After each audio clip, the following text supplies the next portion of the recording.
दुब्ला र चोर झैँ हुनुभएको छ। खाना चाहिँ समयमा खानु होला। खाना के खान मन लाग्छ छोरीलाई भन्नु, छोरीले खाना मिठो बनाउँछिन्।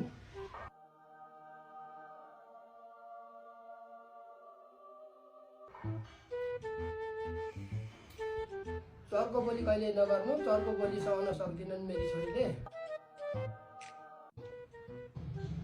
दक्षिणा चाहिन्छ र ज्वाइँ साहब? छैन बुवा, पर्दैन पर्दैन। ज्वाइँले नै भो भनेपछि कर्न गर भो। हो बुढा रित्तो हातके टिका लाउने दक्षिणा त दिनै पर्यो नि। दसैँ जस्तो चाडमा ज्वाइँ आउनु भएको। हे दुर्गा भवानी, शिवाजी त बसमा झैँ दिन 2 गुणा रात 4 गुणा ज्वाइँ साहबको उन्नति होस्। ल दक्षिणा पनि भयो।